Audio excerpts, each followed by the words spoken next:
आज के दिन की शुरुआत हुई कुछ इस तरीके से। हम लोग नहा धो के हो गए थे रेडी, क्योंकि आज मुझे जाना था गंडाला, क्योंकि रात को तो मैं बहरोड़ी रुक गई थी और मैं बहरोड़ यूवी को लेने आई थी। सबसे पहले भाभी ने मेरे कर दिया था तिलक और फिर वासु के भी कर दिया था। हम लोग गाड़ी में बैठकर चल दिए थे। यह यूवी बहुत ज़्यादा एक्साइटेड हो रहा था, अपनी बुआ के साथ या अपनी मम्मी के बिना फर्स्ट टाइम जा रहा था। रास्ते में से हमने थोड़ी सब्जियां भी ले ली थी और फिर खेतों के रास्तों को पार करते हुए हम पहुंच गए थे अपने घर गंडाला। यहाँ पापा जी हमें लेके आए थे, तो उन्होंने कर दी सबसे पहले गाड़ी पार्क और सबसे पहले उतरे वासुजी महाराज। उन्होंने उतारी अपनी पिचकारी और मैं उतार रही थी सामान। मैंने थोड़ी सब्जियां ली थी, वो रास्ते से वो रख दी थी, फिर बैग वगैरह भी उतारने चली गई थी।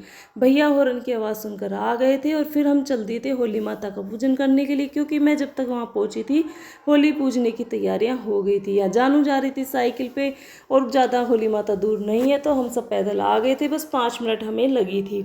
वहाँ जाके देखा तो औरतें सब पूज रही हैं। हमने भी थोड़ी सी जगह बनाई और वहाँ जाके माता के पूजन के लिए बैठ गए। सबसे पहले हमने चढ़ाया जल और फिर माता को लगा के टीका और उनकी कुकड़ी और बाल उनको दिखाकर और माता के चारों तरफ परिक्रमा लगानी शुरू कर दी थी। गांव में होली पूजने का मजा ही कुछ और होता है, क्योंकि सब एक दूसरे से मिलते हैं और बहुत अच्छा लगता है। शहरों में तो त्योहारों का इतना पता चलता ही नहीं है। हम होली माता का पूजन करके आ गए थे। यूवी भी हमारे साथ साथ आ रहा था।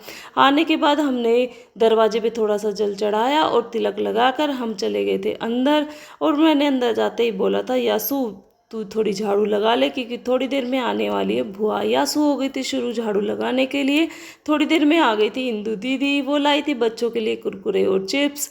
यहाँ पे आ गए थे जिया जी। बच्चों को और कुछ चाहिए नहीं होता, वो देखकर बहुत ज़्यादा खुश हो रहे थे। और फिर मैं और दिया जी के दीदी के मैंने खाई धोख और फिर लग गई थी खाना बनाने की तैयारी में। यहाँ मैंने फटाफट दही बड़े बनाने की तैयारी शुरू कर दी थी और भाभी चढ़ा रही थी हलवा। तो भाभी ने चढ़ा दिया था हलवा, लेकिन उसको संभाला मैंने और भाभी लगी थी खाना बनाने की तैयारी में, क्योंकि लंच करवाना भी ज़रूरी था।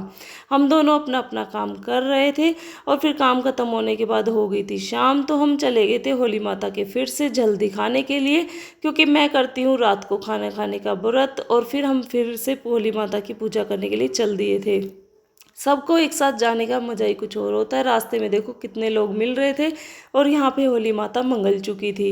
ये होली माता के मंगलने के तुरंत बाद ही मेरे हस्बैंड भी पहुँच गए थे, क्योंकि उनको मिल गया था रास्ते में बहुत ज़्यादा ट्रैफिक। यहाँ मैंने आके व्रत खोल लिया था और इंदू दीदी का भी फास्ट था। हम दोनों ने व्रत खोला और फिर उनका सामान निकाला, तो यूं भी यहाँ मेरे साथ खड़ा होके काउंटिंग कर रहा था। वो बहुत ज़्यादा खुश हो रहा था, क्योंकि वो फर्स्ट टाइम मेरे घर आया था। फिर हम चले गए थे, बगल में चाचा जी और चाची जी रहते हैं, उनके धोख खाने के लिए। यहाँ यूवी भी मेरे साथ था। पहले उसने धोख खाई और फिर मैंने भी चाचा जी और चाची के चरण छुए। यहाँ घर पे आके फिर सब खिलाने लग गए थे खाना। पहले जिया जी और को खिलाया और ये तो बच्चे थोड़ी पढ़ाई कर रहे थे, क्योंकि उनके आ गए थे आज चाचू। पढ़ाई के बाद उन्होंने खाना खाना शुरू कर दिया था।